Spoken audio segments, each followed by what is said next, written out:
What's going on, everyone? Chillaxing Dan, and yes, finally, yep, that's right, finally, I get around to doing the 4th episode of Review of Movies. Today we're looking at, as you can see here, directed by Sam Raimi, The Evil Dead, released in 1981. Now, of course, yes, a lot of you know that Sam Raimi is the director of Spider-Man, and of course, this is actually the first film they ever done. So, of course, let me just clarify. That I won't be actually showing photos like I did in the other films. And why you ask? Well, mainly because this film literally has the most over-the-top gore that even Tom Savini would probably be jealous. And of course, I'll probably get demonetized because, YouTube's just like that these days. So, alright. But yeah, so without further ado, let's get into the review. So yeah, like I said, this film was released in 1981, and as it goes, stars Bruce Campbell as Ash, Ellen Sandweiss as Cheryl, Betsy Baker as Linda, Richard Manencourt as Scott, and Teresa Tilly as Shelley. So, like I said before, this film is very, very gory, to the point where, actually, surprisingly enough, they actually were given obscenity charges in the UK. Like, that's how gory this was. As of course, in the end, they got quite a bad rating, mainly because just so much blood, it's very disgusting. Like, if you're very squeamish about, certain things, practical effects, I recommend, you don't watch this film. No, although it is very good. The camera work is amazing.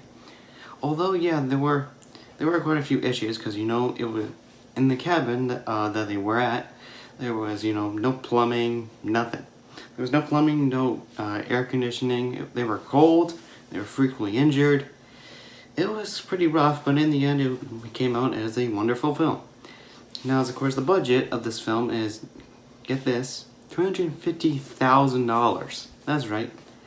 This film has way less money, way less of a budget than the first Friday the 13th, which I will be covering whenever I get to it.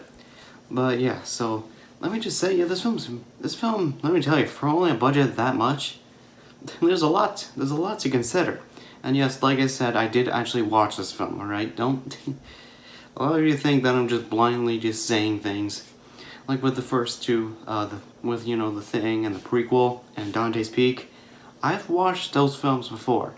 And this film, I did actually have to watch sometime or another because I feel like I would just blindly hate it. I probably just blindly, talk about it. But yes, I did actually watch the film like last night, so I definitely know what I'm talking about. As of course, now here's the thing, is that, like I said, the cast was frequently injured, like pretty much injured very much. And of course, but in the end, let me just say, this film definitely has a lot of potential. As of course, Sam Raimi, there are some scenes that Sam Raimi didn't mean to do, and some actors didn't even expect some of the things that they had to go through. But in the end, this film, at least this film actually became a very successful. And of course, here's the thing: Sam Raimi was only 20, and Bruce Campbell, who played Ash, was only 21 when this film came out. That's the thing. That's the thing about some actors and directors' first movies, is that sometimes it doesn't even become as successful because, it's the first film. But yeah, this is 1981, and a lot of movies back then, there were some films, that just have like a very low budget. Especially, for first-time directors, especially at that time. Like, yeah. Let me just say, to think that someone who is a director of an action movie like Spider-Man came up with, 3 horror films that we'll get on later on in the other 2 episodes. But yeah, so let me just, now of course, the practical effects and the camera work. Let me just say, the camera work is amazing. It's always just like it's always like the cool effects of it'll always just be like it'll be up close. It'll be like an up close type of thing. Like what am I saying? A close up. It'll be always like a cool close up, or like or for sometimes example, how like at the ending, I don't want to spoil much, but at the ending, there's like a little, because there's a first person entity that's going around. And the way they do that, actually, was they actually just had someone on like either someone on like a 2x4, or putting the camera on a 2x4, just walking around with it, or just going on a bike and going through the house, and just it's not the best of an ending, but hey, it's the first film.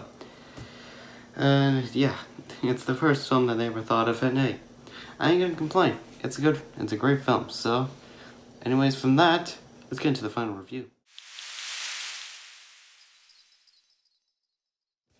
Alright, so the final rating of this film, as of course, the effects are great, the camera work is great, and of course, what they did and somewhat sacrificed their lives doing this. I gotta say, it's a pretty good film. And yes, this is an 80s film, and this is of course Sam Raimi's first ever film before he went on to moving on to Spider-Man. But he started off with this film as his for part of his career, and Bruce Campbell of his acting career. This is what he started with. So, in the end, I would definitely give this film, as of course, I'm probably going to duck off. I'll give it an 8 out of 10 for, the practical effects and for the camera work. However, there are some scenes that are quite slow. Of course, there are some scenes that are quite slow. And yes, like I said, the gore is a little too much. So, I'll tuck off 2 stars from that. But in the end, I'm going to give this an 8 out of 10. I gotta say, this film's very nice. So, good job. But anyways, guys, thank you guys so much for watching this episode of Reviewing Movies, and I'm very, very sorry that it pretty much took me almost a year to actually get this out. And why did it take me so long? I don't know. I'll be honest, mainly because here's the thing. I had to search up the cast. I had to search up some pictures. Sometimes I actually had to watch the film if I haven't seen it, so I can get the true feeling of what it's like to watch the film. And sometimes, as you can see here, I need to find some objects. So yeah, so thank you guys so much for watching this episode, and hopefully sometime in February I'll release the next episode, or maybe in January. I don't know. Mainly because near the end of January I'm going to be doing exams again. So yeah, it's going to be a fun time. But anyways, thank you guys so much for watching this video, and I'll see you guys in the next episode. Bye, everyone.